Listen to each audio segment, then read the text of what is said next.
sejak kebangkitannya, ulama bersama pengikut-pengikutnya istiqomah dan setia, jaga akidah dan sunnah Rasulnya. Alhamdulillah segala puji baginya, ulama bersama pengikut-pengikutnya istiqomah dan setia, menjaga agama manusia dan bangsa. Mari kuatkan niat kita, kita bulatkan tekad kita, terus lanjutkan amal kita, mengembangkan hikmah kita. Assalamualaikum warahmatullahi wabarakatuh.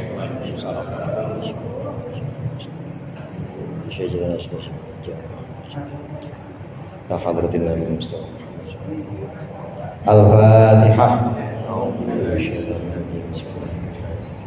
Alhamdulillahirabbil alamin, arrahmanir rahim, maliki yaumiddin. Iyyaka na'budu wa iyyaka nasta'in. Ihdinas siratal mustaqim, siratal ladzina an'amta 'alaihim ghairil maghdubi 'alaihim waladdallin. Amin. Bismillahirrahmanirrahim. Alhamdulillahil mu'allimit tullabi wa musahhilil khairi liman yata'allamu. Thumma as-salatu was-salamu 'alan nabi wa alihi wa sahbihi yu'zamu. Ya Rabbana kaffir 'anna dhunubana wa walidina wa liman huwa muslimun. Nad'uka Allahumma 'ilman nafi'a bi yawmina ilal hisabi yaqulu. Amin amin amin wa ya fattahu. Amin amin amin wa ya alimu. Alhamdulillah, alhamdulillahil awwalil akhir, al-batinil zahir. Wassalatu wassalamu ala sayyidina Muhammadin at-tahiril fakhir wa ala alihi wa ashabihi dzawil ula wal mafakhir. Amma ba'd, fa inna ahsanal hadithi kitabullah wa khairal hadi hadi Muhammadin sallallahu alaihi wasallam wa syarrul umuri muhdatsatuha wa kullu muhdatsatin bid'ah wa kullu bid'atin dhalalah. Segenap jamaah Masjid Al-Abrar yang dirahmati oleh Allah, para ustaz, para hujjaj, para orang tua dan sesepuh, hadirin sekalian yang berbahagia. Alhamdulillah malam hari ini kita melanjutkan kembali pengajian rutin kita mengaji kitab Tafsir Jalalain. Mudah-mudahan apa yang akan kita bahas menjadi ilmu yang bermanfaat di dunia wal akhirah. Amin ya rabbal alamin. Pembahasan kita sudah sampai surah As-Saffat, surat As-Saffat ayat 77 yang sudah kita baca kemarin. Kemudian yang akan kita baca berikut ini adalah surah As-Saffat ayat 78. Bismillahirrahmanirrahim. Qala Allah Ta'ala wa huwa asdaqul qailin. Wa tarakna 'alaihi fil akhirin. Salamun 'ala Nuhin fil 'alamin. Inna kadzalika najzil muhsinin. Innahu min ibadinal mu'minin. Thumma aghraqnal akhirin. Wa tarakna, dan kami kekalkan, abqaina, kami biarkan, kami kekalkan, alaihi, atasnya, atas Nuh, sanaan hasanan, pujian yang bagus. Maksudnya adalah pujian dari orang-orang setelahnya. Fil akhirina, pada orang-orang generasi yang berikutnya, minal anbiya'i, yakni para nabi, wal umami, dan umat-umat, ila yaumil qiyamati, hingga hari kiamat. Salamun minna, salamun, keselamatan minna dari kami, ala Nuhin, kepada Nuh, untuk Nuh, fil alamina, di dalam alam semesta, maksudnya di dalam barisan para malaikat dan bangsa jin dan manusia. Inna kadzalika jazainahum, inna kadzalika, sungguhnya kami, kadzalika, sebagaimana kami membalas, kama jazainahum, sebagaimana kami membalas mereka, najzil muhsinin, kami membalas orang-orang yang berbuat baik. Innahu min ibadinal mu'minin, sesungguhnya dia Nuh min ibadina, termasuk hamba-hamba kami al-mu'minina, yang beriman. Tsumma agraqnal akhirin, kemudian kami tenggelamkan al-akhirin, yang lain. Kuffar qaumihi, maksudnya orang-orang kafir dari kaum Nabi Nuh. Dalam pembahasan yang lalu disebutkan bahwa Nabi Nuh itu bersama dengan orang-orang yang berada di perahunya, semuanya jumlahnya 80 itu termasuk Nabi Nuh. 72 orang ini di luar keluarga, 80 orang itu Nabi Nuh dengan istrinya, tapi bukan istri yang satu, karena istri Nabi Nuh itu ada yang tenggelam juga. Istri Nabi Nuh ada yang ingkar dan akhirnya tenggelam bersama anaknya juga yang namanya Kan'an. Pernah dengar ya Pak? Kan'an. Jadi Kan'an ini bukan lawannya Kiri, bukan. Kalau ada Kan'an sama Kiri, bukan. Ini Kan'an. Dan juga satu istrinya Nabi Nuh ada yang tenggelam. Nah, yang dimaksud ada di dalam perahu dan selamat ini Nabi Nuh dengan istri yang satu lagi. 2 tuh ya udah. Kemudian 3 orang anaknya punya istri 3 orang juga, jadi masing-masing 1. Jadi berapa tuh Pak? Anaknya 3, mantunya berarti 3 juga, 6 ya, 6. Kemudian sama Nabi Nuh dan istrinya berapa? 6 sama 2 8. 72 orang yang lain, bukan keluarga maksudnya. Yang keluarga itu yang 8 itu Nabi Nuh dan istrinya 2, kemudian anaknya Nabi Nuh 3, mantunya Nabi Nuh 3. Ini 8 ini masih keluarga semua. Nah, selebihnya 72 orang ini adalah pengikut Nabi Nuh yang kemudian Allah selamatkan dan nanti itu akan menurunkan generasi berikutnya. Kita termasuk yang ada atau kita termasuk keturunan dari orang-orang yang selamat dari perahu Nabi Nuh itu. Ya mungkin dari keluarga Nabi Nuh atau mungkin bukan dari keluarga Nabi Nuh, dari yang 72 orang. Yang jelas kita semua keturunan Nabi Nuh. Kalau nggak Nabi Nuh ya Nabi sebelum Nabi Nuh, yaitu Nabi sebelum Nabi Nuh, Nabi Syith, kemudian Nabi Idris, kemudian di atasnya lagi Nabi Syith, di atasnya lagi Nabi Adam. Kalau Nabi Adam udah pasti dah karuan, kita keturunan Nabi Adam. 80 orang ini ada dalam perahu. Kemudian kemarin dari 80 orang ini 3 orang anak Nabi Nuh, Sam, Ham, dan Yafith. Sam ini anak Nabi Nuh yang nanti akan menurunkan bangsa Semit.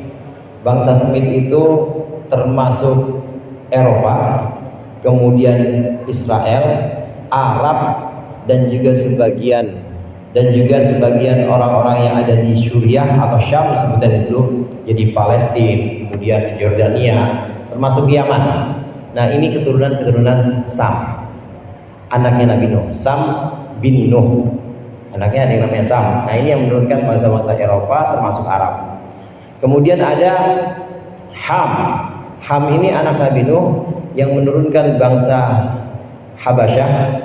Habasyah itu Ethiopia, turunan Nabi Nuh dari Ham ini yang menurunkan bangsa Habasyah, jadi Afrika, kemudian juga sebagian menurunkan bangsa India dan juga bangsa Sin. Sin itu dekat-dekat India situ, yang menurunkan yang merupakan keturunan dari anak Nabi Nuh yang namanya Ham. Nah, satu lagi ada Yafith. Yafith ini yang nanti kelak akan menurunkan bangsa Turki, bangsa Cina, dan bangsa-bangsa sisanya, termasuk Ya'juj Ma'juj. Mungkin saudara-saudara mendengar Ya'juj Ma'juj ini dari keturunan Yafith bin Nuh. Ini 3 anak Nabi Nuh yang kemudian menurunkan bangsa-bangsa besar seperti bangsa Eropa, kemudian juga Afrika, yang nanti pada generasi setelahnya tentu ada percampuran, ada pernikahan. Tapi yang jelas dari semua yang selamat dari perahu ini, dalam perahu ini, inilah yang menurunkan generasi berikutnya. Nah, kemudian setelah Allah selamatkan 80 orang itu, Kemudian lalu Allah biarkan, artinya Allah biarkan di sini, Allah kekalkan penyebutannya. Ini menjadi satu penyebutan yang baik, menjadi satu kisah yang dikenang oleh orang-orang setelahnya, oleh para nabi setelahnya. Nabi Hud, Nabi Soleh, Nabi Ibrahim dan seterusnya. Setelah Nabi Nuh, ini pasti menyebut dan menceritakan kisah tentang selamatnya umat Nabi Nuh yang dalam perahu, dan selamatnya umat yang ingat, dan celakanya umat yang ingkar banjir pada waktu itu. Disebutkan terus. Penyebutan ini adalah penyebutan yang baik. Penyebutan yang baik artinya pujian dari seluruh orang-orang yang ada setelah Nabi Nuh mendapat pujian. Salamun ala Nuh fil alamin. Nah, kemudian pujian yang kedua, selain mendapat penyebutan yang baik dari umat-umat setelahnya, Nabi Nuh juga spesial khusus salamun ala Nuh. Ini Allah sendiri menyebutkan keselamatan atas Nuh. Maksudnya untuk Nabi Nuh dapat dua keselamatan atau dapat dua pujian. Pujian yang pertama pujian dari manusia, orang-orang setelahnya, setelah generasi Nabi Nuh. Pujian yang kedua pujian dari Allah. Demikianlah Allah memberikan balasan kepada orang-orang yang berbuat ihsan atau berbuat baik, kepada orang-orang yang berbuat kebaikan. Hadirin jamaah rahimakumullah, ada dua pujian di sini, pujian dari makhluk untuk Nabi Nuh dan pujian dari Allah. Bahkan yang dimaksud makhluk di sini bukan hanya manusia saja, tapi termasuk binatang. Kenapa? Karena di perahunya Nabi Nuh bukan cuma manusia, ada binatang juga. Oleh Nabi Nuh dikumpulkan satu spesies sepasang, jantan dan betinanya. Ini yang nanti akan menurunkan spesies-spesies berikutnya, diselamatin juga. Jadi binatang-binatang ini juga memuji Nabi Nuh, karena banjir itu tidak ada yang selamat kecuali orang yang ada dalam perahu. Semuanya habis, semua makhluk hidup, semua spesies itu habis pada waktu itu, kecuali yang ada dalam perahu.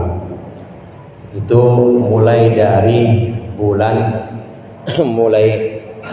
kalau nggak salah mulai dari bulan Dzulqa'dah sampai bulan Rajab. Berapa itu? Mulai dari bulan Dzulqa'dah sampai bulan Rajab. Dzulqa'dah, Dzulhijjah, Muharram, Safar. Jadi kira-kira 9 bulan itu banjir. Ya gimana mau selama 9 bulan banjir, bulan hujan. Setelah selesai, Allah selamatkan Nabi Nuh, Allah selamatkan pengikutnya dan juga keluarganya yang ada dalam perahu. Ini adalah balasan dari Allah, ini adalah ganjaran dari Allah untuk orang-orang yang berbuat baik, untuk Nabi Nuh maksudnya di sini. Kadzalika najzil muhsinin, demikianlah kami memberikan balasan kepada orang-orang yang berbuat ihsan. Kalau kita perhatikan hadirin, dalam Al-Quran itu ada al-ahkam, ada hukum-hukum Allah, seperti hukum halal haram, hukum wajibnya puasa Ramadan, wajibnya sholat ada. Kemudian dalam Al-Quran ini juga ada kisah-kisah. Dalam kisah-kisah yang disebutkan Al-Quran ini ada sunnah Allah. Yang dimaksud dengan sunnah Allah ini adalah kebiasaan Allah. Kebiasaan Allah menyelamatkan orang-orang yang berbuat baik, dan kebiasaan Allah ini menyiksa atau membinasakan orang-orang yang berbuat buruk. Ini sudah merupakan sunnah atau kebiasaan Allah. Ulama ada macam-macam. Ada ulama yang hanya sekedar mengetahui hukum-hukum Allah yang ada dalam Al-Quran, yang ada dalam sunnah hadis, maksudnya ada dalam hadis, yang ada dalam teks, yang ada dalam sumber-sumber khazanah Islam. Ini mengetahui hukum-hukum Allah. Ada ulama yang bukan hanya sekedar mengenal hukum-hukum Allah, tapi juga mengenal sunnatullah.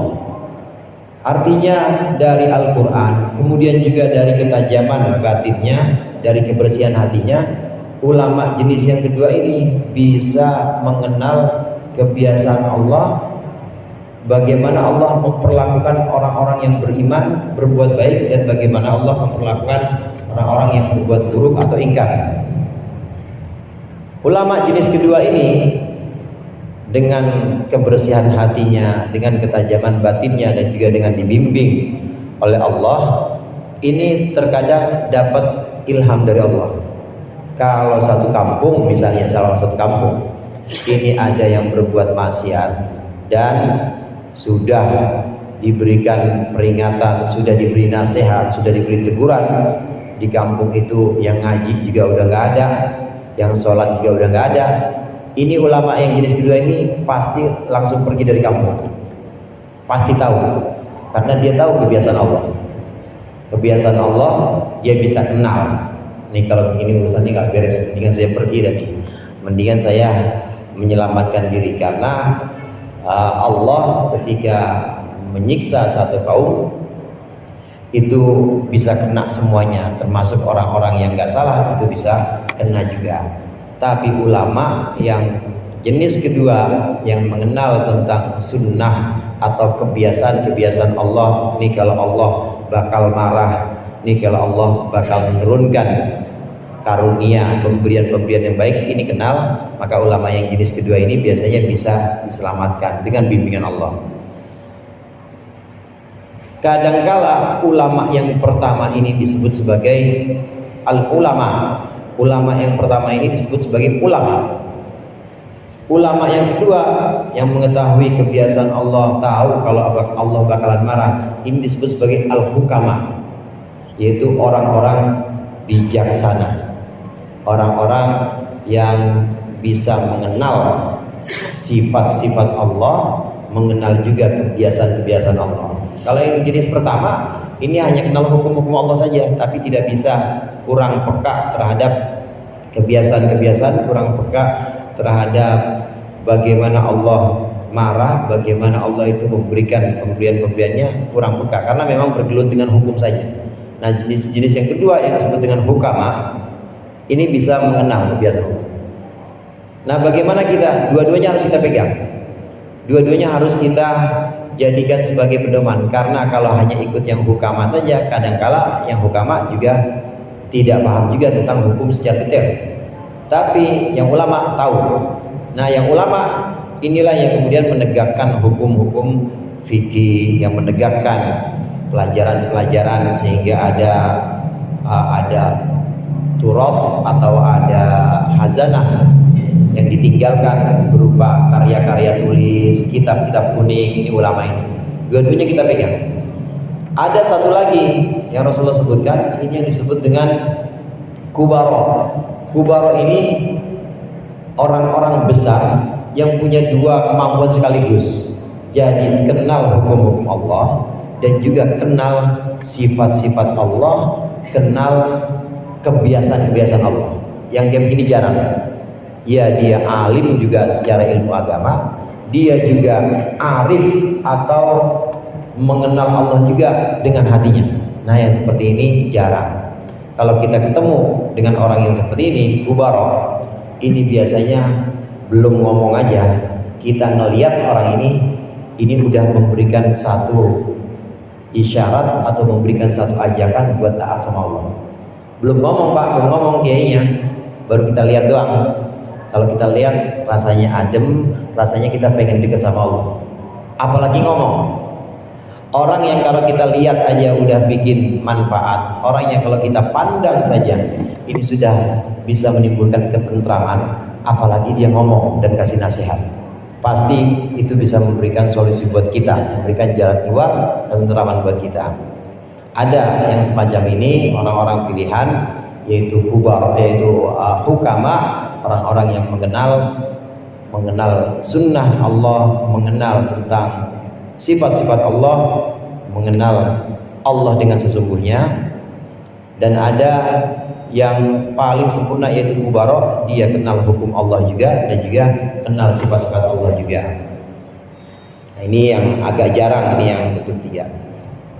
Nah, kemudian Nabi Nuh ini diselesaikan, Nabi Nuh ini diselamatkan, Nabi Nuh diselamatkan. Kadzalika najzil muhsinin, Ini seperti inilah kami menyelamatkan orang-orang yang berbuat baik atau berbuat ihsan. Yang dimaksud di sini dalam Al-Quran, kita dengan belajar tafsir kita bisa mengenal sedikit demi sedikit, kita bisa mengenal bagaimana sunnah Allah, bagaimana kebiasaan-kebiasaan Allah kepada umat-umat terdahulu.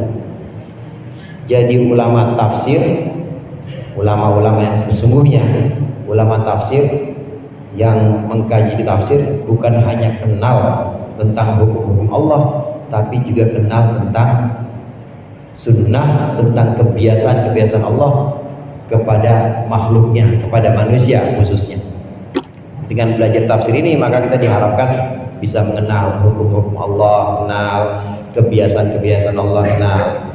Maka ulama seperti Imam Jalaluddin As-Suyuti, Imam Jalaluddin Al-Mahalli yang mengarang tafsir, ini tafsir yang paling sederhana. Belum lagi Imam Tobari, belum lagi imam Khazin, belum lagi pengarang tafsir-tafsir yang lain. Ini adalah ulama-ulama yang tadi disebut sebagai kubara, yaitu yang mengerti hukum-hukum Allah dan juga mengerti sifat dan juga kebiasaan-kebiasaan Allah. Kebiasaan Allah di sini pasti orang yang berbuat baik itu pasti akan Allah berikan satu karunia sebagaimana Allah memberikan kepada Nabi Nuh. Emang apa aja yang Allah berikan kepada Nabi Nuh? Yang pertama, yang Allah berikan kepada Nabi Nuh, doanya mustajab. Rabbi la tadar 'alal kafirina minal Rabbi la tadar 'alal ardi minal kafirina dayyara. Ya Allah, jangan sisakan di muka bumi ini satu pun rumah orang kafir, jangan sisain, habisin. Doanya langsung mustajab. Itu kemuliaan pertama yang didapat oleh Nabi Nuh. Ya, karenanya Allah memberikan Nabi Nuh kemuliaan yang seperti ini yang pertama. Kemudian yang kedua, Allah selamatkan. Selamat di mana-mana. Mau tinggal di mana, mau ada keadaan apapun, tetap Nabi Nuh selamat. Kemudian yang ketiga, Allah kekalkan keturunannya. Artinya setelah Nabi Nuh itu pasti ada generasi penerusnya. Nggak mungkin dia berhenti, pasti ada generasi penerusnya yang terus memperjuangkan nilai-nilai Islam, yang terus memperjuangkan ajaran-ajaran Allah. Ini tiga kebiasaan Allah kepada orang yang berbuat baik, pasti akan Allah berikan tiga ini. Doanya mustajab, selamat di mana aja dia. Kemudian yang ketiga, pasti Allah berikan keturunan, dan keturunannya pasti akan Allah jadikan keturunan-keturunan yang bisa meneruskan perjuangannya. Oh, satu lagi, yaitu dapat pujian, pasti mendapatkan pujian dari orang-orang setelahnya. Ini Nabi Nuh. Kita bandingkan dengan Nabi lain, Nabi Ibrahim. Nabi Ibrahim juga seperti itu.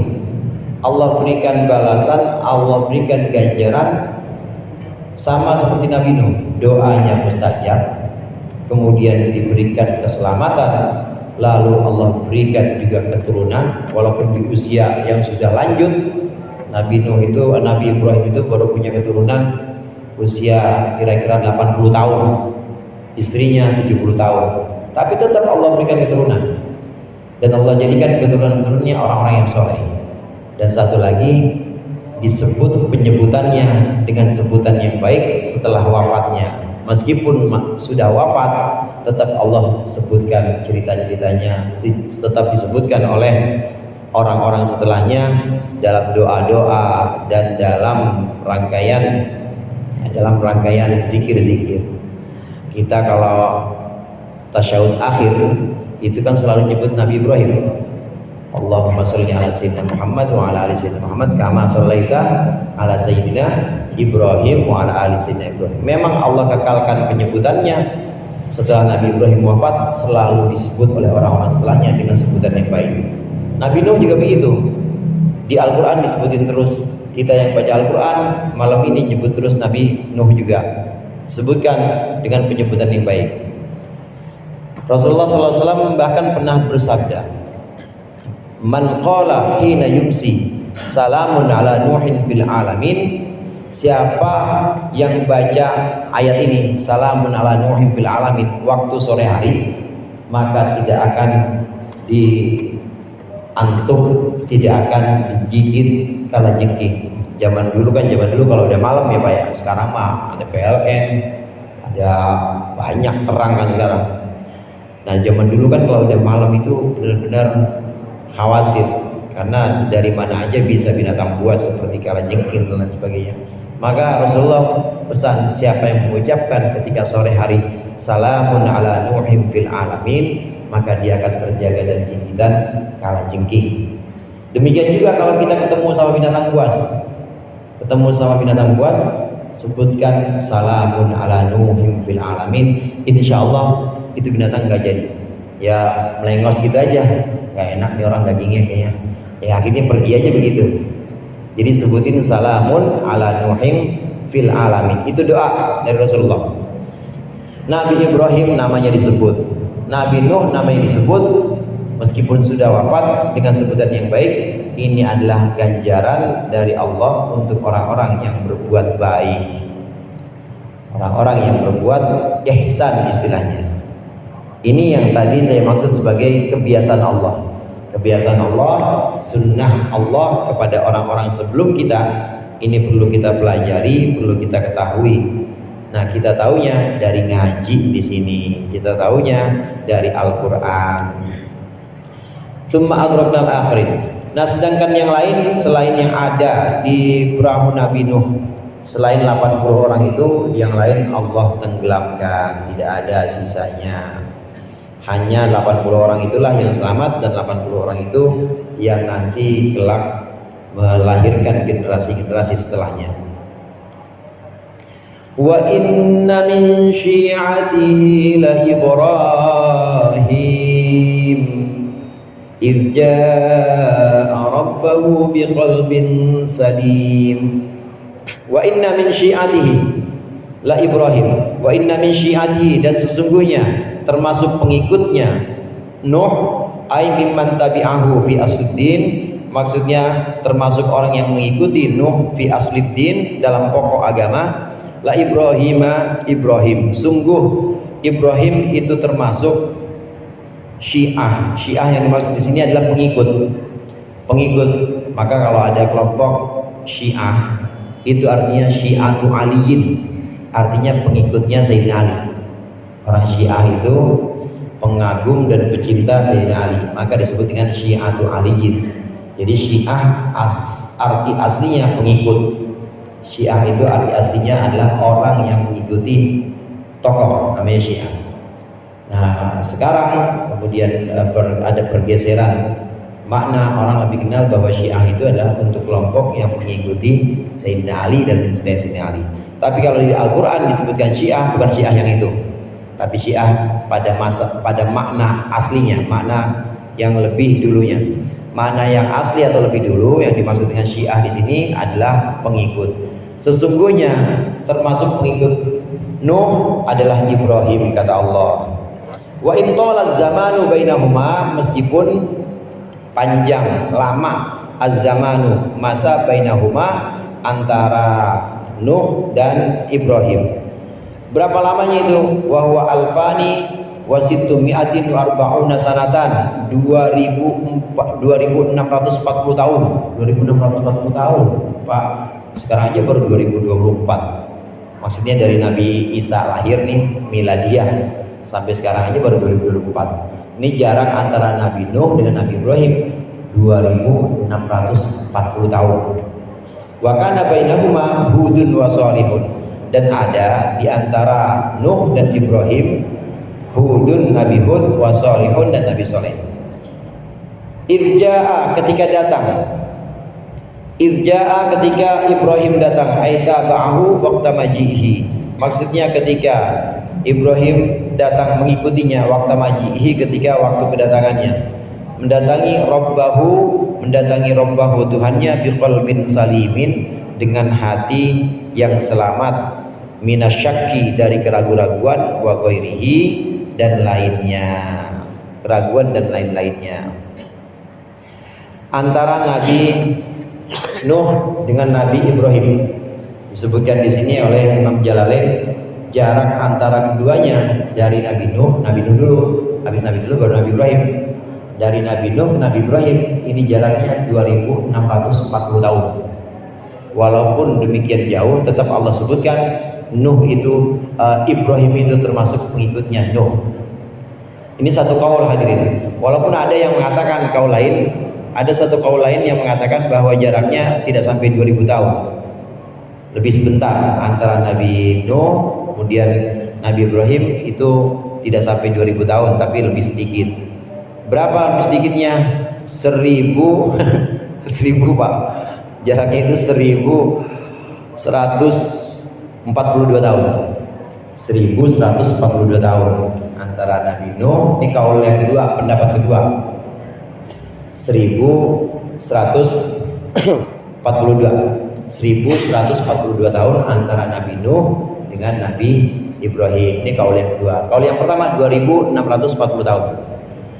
Tapi tetap Allah sebutkan bahwa sungguh termasuk pengikutnya Nuh adalah Ibrahim. Meskipun jaraknya demikian jauh, itu Nabi Ibrahim tetap disebut sebagai pengikutnya Nabi Nuh. Dan perlu kita ketahui juga antara Nabi Nuh dengan Nabi Ibrahim ini ada dua nabi. Setelah Nabi Nuh ada dua nabi, Nabi Hud namanya. Kaumnya namanya kaum Ad. Kaum Ad itu yang mungkin pernah kita bahas juga, kaum Ad itu, dan kaum satu lagi Nabi Soleh. Nabi Soleh setelah Nabi Hud, kaumnya namanya kaum Thamud. Kaum Ad dan kaum Thamud ini gede-gede orangnya. Tingginya itu 25 meter. Saya hitung pakai dirok, pakai hasta. Hasta itu kira-kira 60 hasta. Kalau 60 hasta ya saya pernah hitung ya kira-kira dijadiin meter 25 meter. Itu yang cebol. Itu yang bogel. Belum yang normal. Yang bogelnya itu 20 meter. Belum yang normal. Yang normal kira-kira 50 meteran. Gede-gede orangnya. Kaum Ad namanya. Kemudian setelah kaum Ad, kaum Thamud, umatnya Nabi Soleh. Nabi Nuh, setelah Nabi Nuh, Nabi Hud, setelah Nabi Hud, Nabi Soleh. Nah setelah itu baru Nabi Ibrahim. Nabi Ibrahim itu Nabi ketujuh. Kalau dari rangkaian 25 Nabi yang diceritakan Al-Quran, Nabi Ibrahim Nabi ketujuh. Sebelum Nabi Nuh ada 3 Nabi. Sesudah Nabi Nuh ada 3 Nabi. Sebelum Nabi Nuh 3 Nabi itu Nabi Adam, kemudian anaknya Nabi Adam, Nabi Syith. Dari 40 anaknya Nabi Adam, kemudian yang terpilih adalah Nabi Syith. Kemudian setelah itu Nabi Idris, 3 nih. Nabi Adam, Nabi Syith, Nabi Idris. Setelah itu baru Nabi Nuh. Nabi Nuh lah yang pertama kali dakwah tentang la ilaha illallah. Emang Nabi Adam masih semuanya masih tauhid. Orang-orang masih menyembah Allah aja, belum ada yang menyembah berhala. Begitu juga zaman Nabi Syith, zaman Nabi Idris masih belum ada penyembahan berhala. Baru pada zaman Nabi Nuh ini orang-orangnya mulai bikin patung. Asalnya sih patungnya patung leluhurnya, asalnya sih patungnya patung engkongnya, memang orang-orang soleh yang dibikin, tapi lama kelamaan disembah. Nah mulai inilah Nabi Nuh disebut Nabi yang pertama kali dakwah tentang tauhid. Sebelum Nabi Nuh tidak ada dakwah tauhid, karena orangnya semua masih tauhid semuanya. Semuanya masih menyembah Allah saja, tidak ada penyembahan berhala. Setelah Nabi Nuh ada 3 lagi. Jadi saya tadi Nabi Adam, Nabi Syith, Nabi Idris, kemudian Nabi Nuh. Habis Nabi Nuh ada 3 lagi, yaitu Nabi Hud, Nabi Soleh, dan Nabi Ibrahim. Jadi Nabi Ibrahim Nabi ke-7 dalam rangkaian 25 Nabi ini. Allah sebutkan Nabi Ibrahim sungguh dia termasuk pengikutnya Nabi Nuh dalam fi asliddin, dalam pokok agama. Hadirin rahimakumullah, ada pokok agama dan ada cabang agama. Yang dimaksud dengan asluddin atau pokok agama ini tauhid, pokok agama. Nabi Ibrahim sama seperti Nabi Nuh dalam asluddin atau dalam usuluddin, dalam pokok-pokok agama sama seperti Nabi Nuh. Ngikutin Nabi Nuh, Nabi Ibrahim. Pokok agama yang paling awal yaitu tauhid, la ilaha illallah, tidak ada Tuhan selain Allah. Ini pokok.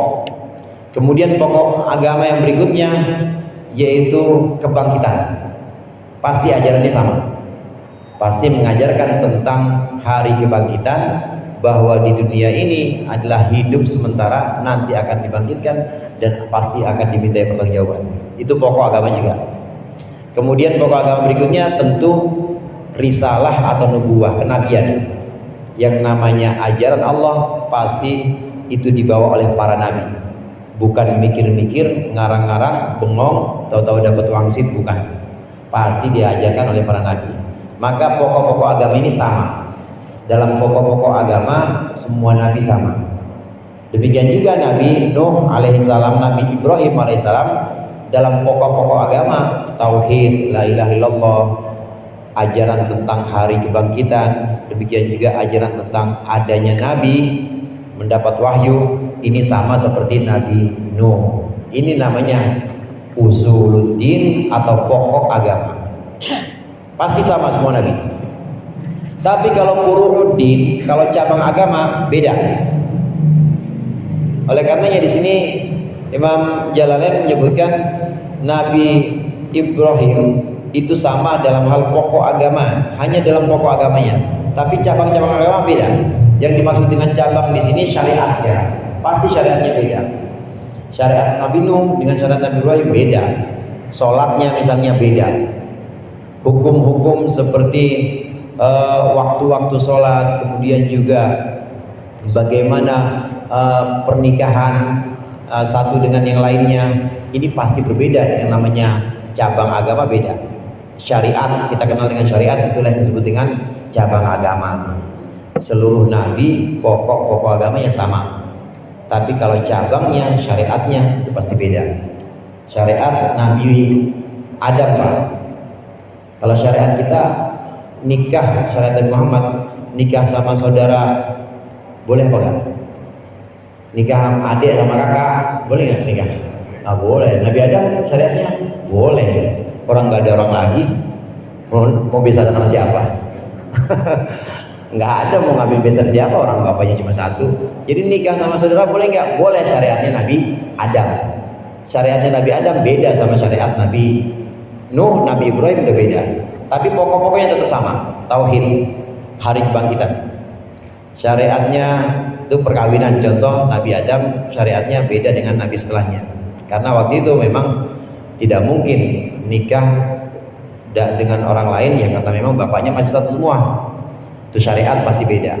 Syariatnya Nabi Musa, syariat Nabi Musa dengan syariat kita misalnya. Nabi Musa itu kalau tobat, orang mau tobat, mohon ampun kepada Allah, nggak cukup istighfar, harus mati. Harus mati. Jadi harus dibunuh. Bagaimana cara membunuhnya? Orang yang nggak salah ini bunuh dia, harus dibunuh. Itu pernah terjadi. Pernah terjadi ketika Allah marah dan Allah akan menerima taubat mereka, umatnya Nabi Musa ini, kalau dibunuh oleh saudara sendiri. Dibunuh oleh saudara sendiri maksudnya yang salah dibiarin siap itu dieksekusi, yang tidak salah ini dibunuh dia. Itu baru diterima taubatnya. Syariatnya Nabi Musa. Dan waktu itu memang sengaja diturunkan gelap awan, jadi nggak tahu siapa yang membunuh siapa, itu nggak tahuan. Baru bisa diterima taubatnya kalau dibunuh. Itu syariat Nabi Musa. Syariat Nabi kita beda. Kita istighfar, sholat taubat, insya Allah diampuni. Kalau dosanya dosa kepada Allah pasti diampuni. Lebih ringan kita. Jadi syariat para nabi pasti beda. Sholatnya aja beda. Sholat nabi-nabi sebelum kita, sebelum Nabi Muhammad 50 waktu. Sholat kita 5 waktu doang. Nah yang pokok yang disebut dengan usuluddin semua sama. Dari zaman Nabi Adam sampai zaman Nabi Muhammad itu gak berubah. Tauhid pasti, la ilaha illallah. Kemudian hari kebangkitan pasti. Dan juga percaya kepada para nabi pasti. Oleh karenanya percaya kepada para nabi, percaya kepada Nabi Muhammad, nabi terakhir, ini termasuk pokok agama. Kalau ada satu ajaran yang tidak percaya dengan Nabi Muhammad, maka tidak digolongkan kepada agama kita, itu aja. Walaupun dia nyembah Allah, walaupun dia sama nyembah Allah dan ngakuin Allah Tuhan yang satu, tapi kalau tidak mengakui kenabian, maka pokok agama yang dijalankan maka tidak termasuk agama kita. Nabi Nuh datang bi qalbin salim, maksudnya dengan hati yang selamat dari keraguan dan dari segala macam keterpautan yang bisa menghalangi dengan Allah. Subuh ya? Isa. Iya. Dari keraguan. Mudah-mudahan bermanfaat. Lebih kurangnya saya mohon maaf. Allahumma muwaffiq ila aqwamit thoriq. Wassalamualaikum warahmatullahi wabarakatuh.